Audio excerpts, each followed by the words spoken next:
Thank you, Mr. Chairman, and I'd like to thank the Chairman for making the determination that this hearing was essential to our continuing government here. I happen to think that national security is the top priority of government. I think it's actually an essential part of government, and so I'd also like to thank Secretary Sherman for coming here today. I'm thankful the State Department has certainly determined that you're essential as we're moving forward to making sure that we enforce the sanctions against Iran, because that's essential to our national security. So let me start with a question. I appreciate the fact that in your testimony you said that the shutdown is causing concern about our being able to enforce Iran sanctions. So doesn't the State Department, doesn't the Treasury Department have the ability, just like we have in Congress, of making a determination in terms of what is essential activity?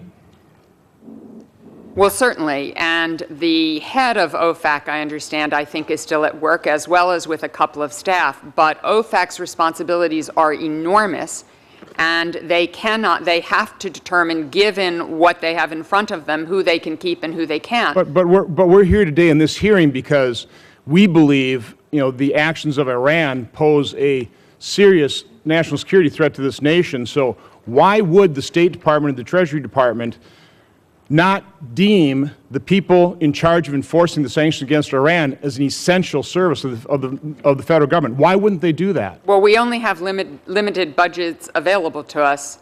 So I know that you would believe that there are many things that Treasury must do to make sure that U.S. currency, U.S. monetary and fiscal policy is protected. I mean, they have a whole variety of things that are essential to U.S. national security. So it's a matter of prioritizing spending. Well, it's not just a matter of prioritizing spending. There are bottom lines here, Senator, with all due respect.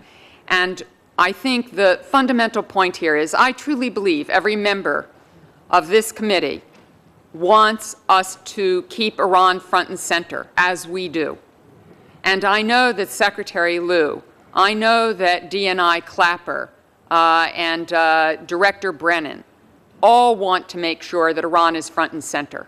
But there are realities to how much money we have available to us during the shutdown, and it is limited. Well, Madam Secretary, as I said to you before the hearing, I really would like to think that we can have politics end at the water's edge. And I believe this committee really has shown that capability, I think, during a very thoughtful debate on the Syrian issue. So I believe that's true. But then you come before the committee here, and I think very appropriately, again, I appreciate the fact that you're pointing out to us that you're concerned about our ability to enforce the sanctions against Iran.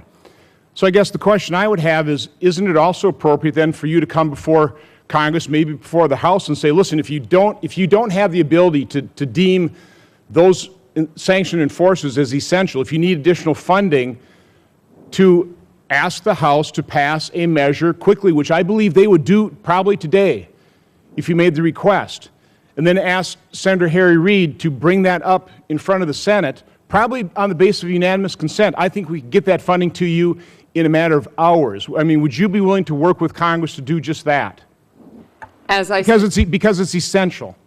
As I said, Senator, I believe that there are many essential pieces to what we do.